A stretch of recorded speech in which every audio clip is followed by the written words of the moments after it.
The story that you're going to hear this morning comes to us from the book of Isaiah, and it's going to be focusing on parts of chapter 36 and 37. And what's going on here is the king of Assyria, Sennacherib, has sent a messenger to the king of Judah, Hezekiah, and they're trying to encourage the people to forget about God. Don't trust in God. Just turn your back on him. If you stay and you follow and you will come in line with King Sennacherib, everything's going to be just fine. And we're going to see what happens here as Hezekiah responds, and he turns to the prophet Isaiah looking for help. Let's hear these words now from the book of Isaiah. In the 14th year of King Hezekiah, King Sennacherib of Assyria came up against all the fortified cities of Judah and captured them. The king of Assyria sent the Rabshakeh from Lachish to King Hezekiah at Jerusalem with a great army. He stood by the conduit of the upper pool on the highway to the fuller's field, and there he came out to Eliakim of Hilkiah, who was in charge of the palace, and Shebna the secretary, and Joah son of Asaph the recorder. Then the Rabshakeh stood and called out in a loud voice in the language of Judah. Hear the words of the great king, the king of Assyria. Thus says the king, do not let Hezekiah deceive you, for he will not be able to deliver you. Do not let Hezekiah make you rely on the Lord by saying, the Lord will surely deliver us. This city will not be given into the hands of the king of Assyria. Do not listen to Hezekiah, for thus says the king of Assyria, make your peace with me and come out to me. Then every one of you will eat from your own vine and your own fig tree, and drink water from your own cistern, until I come and take you away to the land like your own land, a land of grain and wine, a land of bread and vineyards. Do not let Hezekiah mislead you by saying, the Lord will save us. Has any of the gods of the nations saved their land out of the hands of the king of Assyria? Where are the gods of Hamath and Arpad? Where are the gods of Sepharvaim? Have they delivered Samaria out of my hand? Who among all the gods of these countries have saved their countries out of my hand, that the Lord should save Jerusalem from my hand? When King Hezekiah heard it, he tore his clothes, covered himself with sackcloth, and went into the house of the Lord. And he sent Eliakim, who was in charge of the palace, and Shebna the secretary, and his senior priests, covered with sackcloth, to the prophet Isaiah, son of Amoz. They said to him, thus says Hezekiah, this day is a day of distress, of rebuke, and of disgrace. Children have come to the birth, and there is no strength to bring them forth. It may be that the Lord your God heard the words of the Rabshakeh, whom his master, the king of Assyria, has sent to mock the living God, and rebuke the words that the Lord your God has heard. Therefore lift up your prayer for the remnant that is left. When the servants of the king of Hezekiah came to Isaiah, Isaiah said to them, say to your master, thus says the Lord, do not be afraid because of the words that you have heard, with which the servants of the king of Assyria have reviled me. I myself will put a spirit in him, so that he shall hear a rumor and return to his own land. I will cause him to fall by the sword in his own land. This is the word of the Lord. Thanks be to God.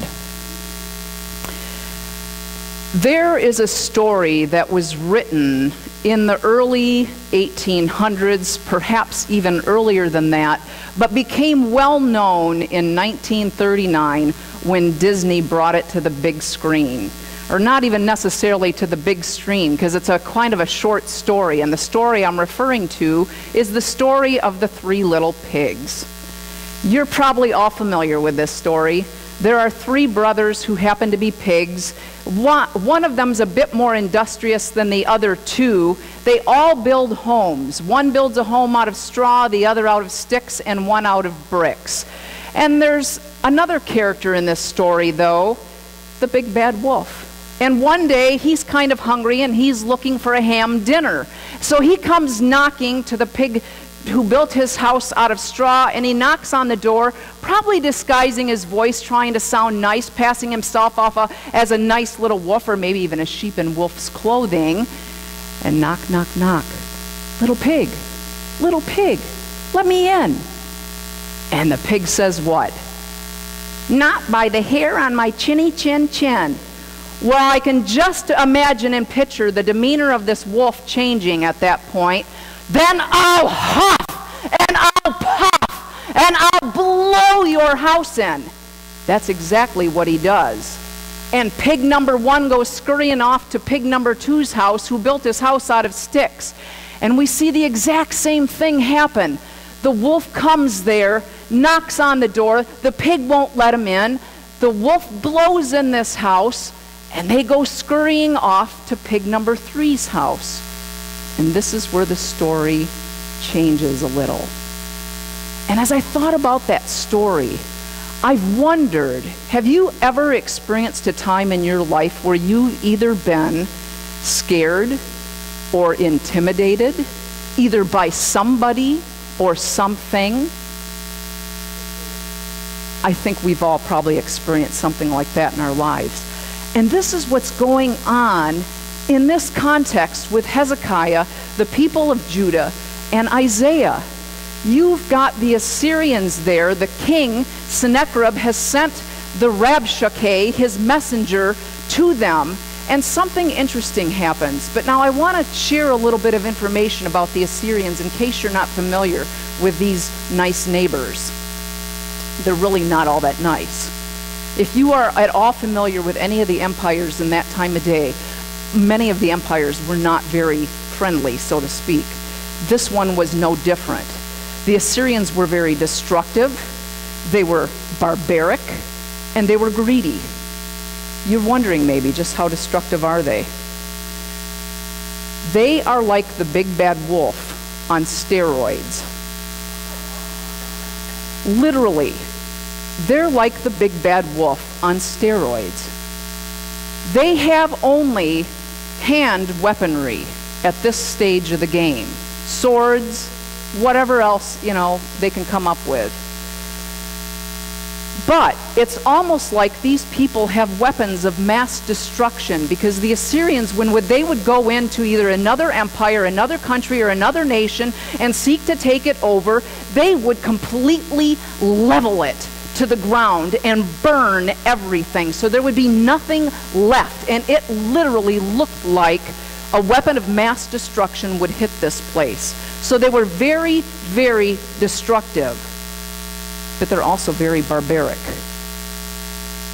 Do you know that there are still signs of the acts, the atrocities that they committed, that still stand today in the remnants of Sennacherib's palace in Nineveh? There are paintings and carvings on these walls that depict their barbaric behavior. They would impale people, they would dismember them, they would put them in the most horrific positions they could think of when imprisoning them, just to torture them.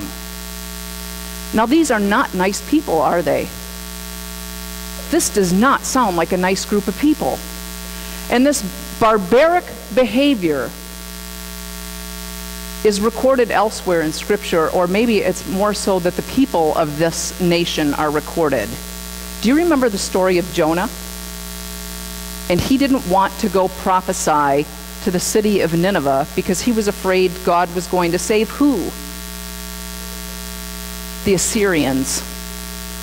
It's the Assyrians. They're connected to that story. And I can't help but wonder if that's perhaps part of the reason why Jonah says, I'm not going there, and he wants to turn around and run away from the city. And do you know that there are still remnants of this people group that exist today? They're all over the news. They're all over the news. This is located today in northern Iraq. This group kept seeking to take over the entire Middle East. Do you know what group I'm referring to today? Have you heard of ISIS or ISIL? They are descendants of the Assyrians. And they are greedy people. Here's how they would earn their living: by making war. Let's go fight with our neighbors. This particular empire over here we don't get along with. They don't see eye to eye with us. Let's go take them over. And so every couple of years they would go and pick a fight with some empire that they didn't like or get along with and seek to take it over.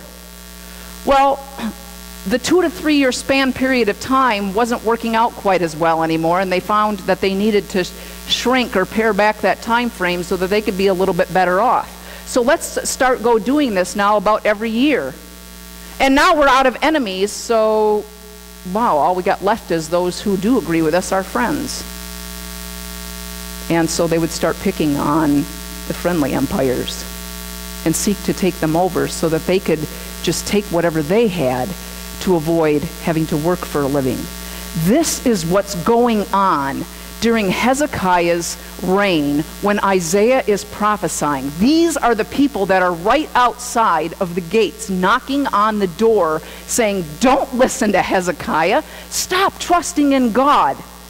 These other people, these other gods that they've trusted in, were they delivered? No, God's not going to deliver you either. But I think there's some things in here some other things that we might want to be mindful of that I think that can help us today. And one of them does have to do with the wolves that come in our lives or appear like as a wolf-like situation, even if it's the big bad wolf. Because when they come, did you notice what the Rabshakeh did? He spoke in their language. He spoke in the language that the Hebrews understood, not the Assyrians, passing himself off as one of them. And I think that's what often happens to us as well. When wolves come and try to scare and intimidate us, or a scary situation, it's going to maybe sound not so threatening, not so intimidating, and when it's somebody else that we know, they might even come and start speaking in a language that we're familiar with to try to entice us and pull us back. And as I thought about that and what he did there, I was reminded of these words in the Gospel of Matthew. I want you to check this out with me. Beware of false prophets, or even false messengers, who come to you in sheep's clothing, but are inwardly ravenous wolves. You will know them by their fruits. People and situations will present themselves in ways that appear and sound attractive, trying to entice us. And another thing that the Rabshakeh did, and hopefully you picked up on this when the Rabshakeh was back there reading and making his pronouncement. He did it in an elevated position, up above, using a loud voice. You've probably heard that phrase, the squeaky wheel gets the grease. It's kind of like that. Here's what happens. This guy comes speaking to them in a language that they're familiar with and understands. And now he does it in a loud voice. And when that loud voice, you hear that coming over top of whatever else, it tends to drown out the other voices, doesn't it?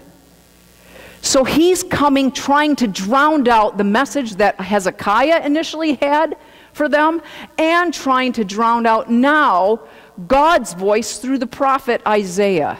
Don't listen to them. The gods of Arpad and these other gods, Sepharvaim, they've not ever come through for the people.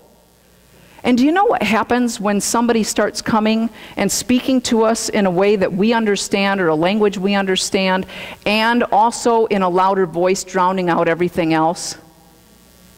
It starts to form and shape us in kind of interesting ways. We experience this with the voices on the news.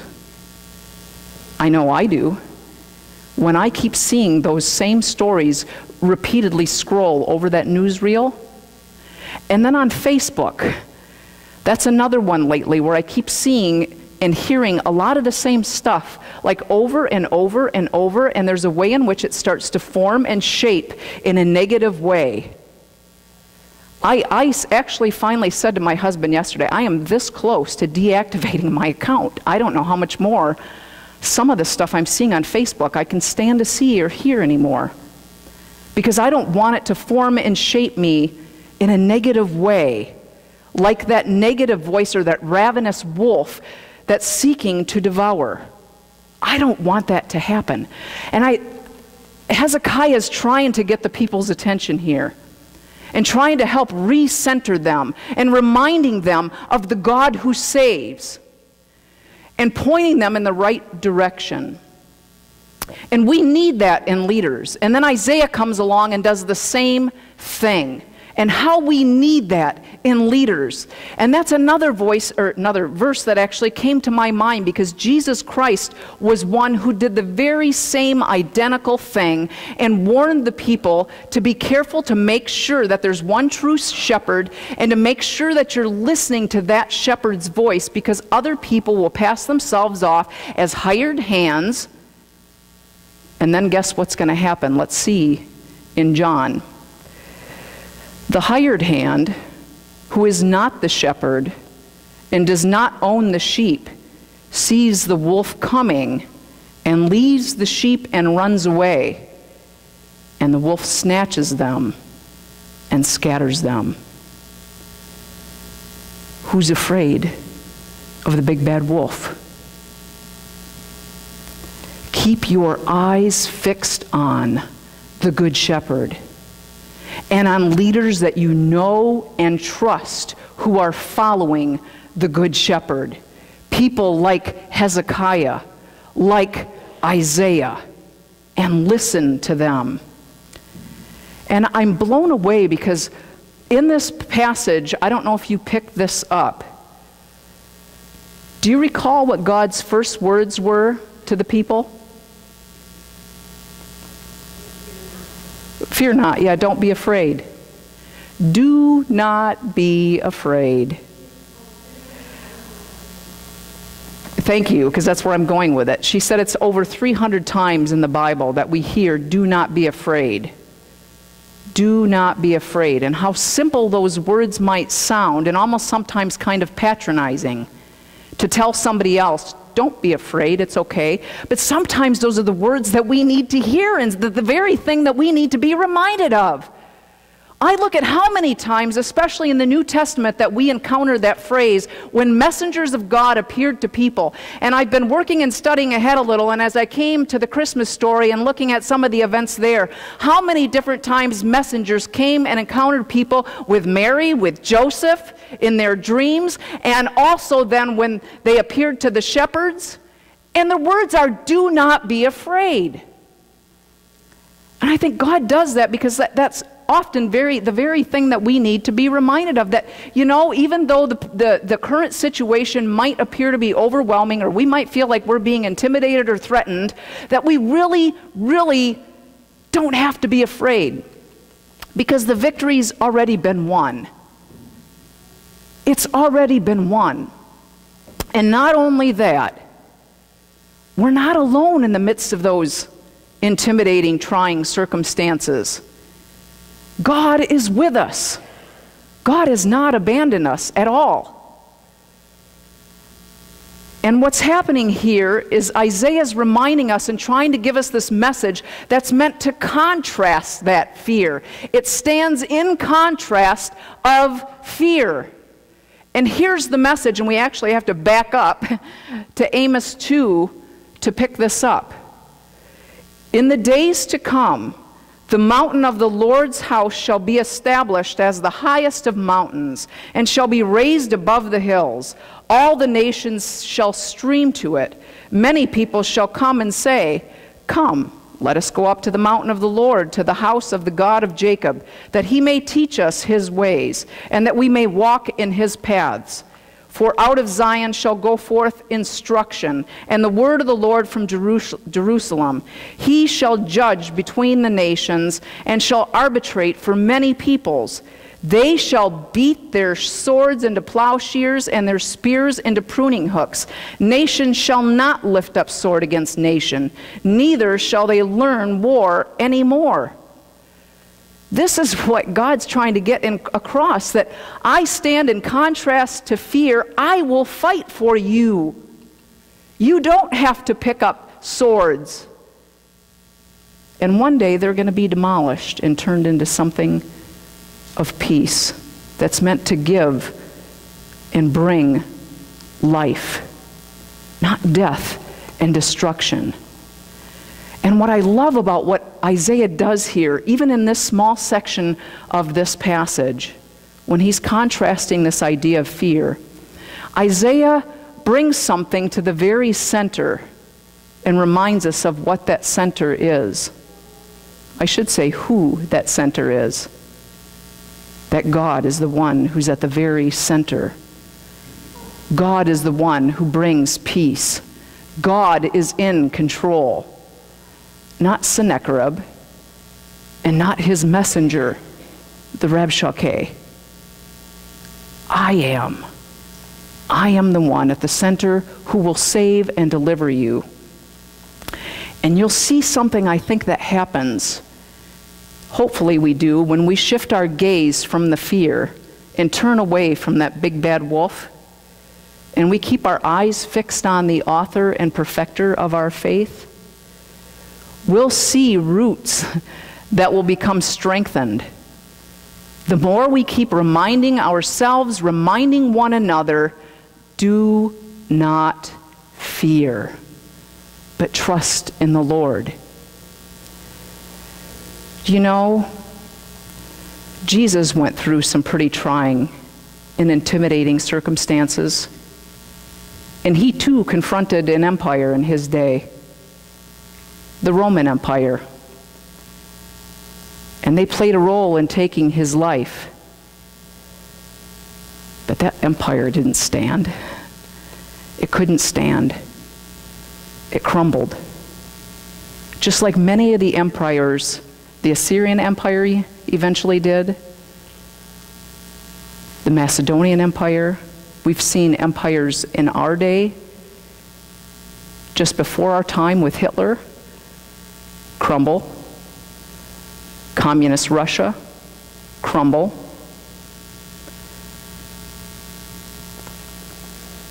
And it reminds me once again of the story that we started with this morning. You know, the story that ended a little differently. Because when those two little pigs ran to that third pig's house, that house was built so differently than the first two. It was a house of brick with a solid foundation. And no matter how hard the wolf tried to intimidate, scare, huff, and puff, the wolf couldn't blow that house in. Who's our foundation? Our solid foundation.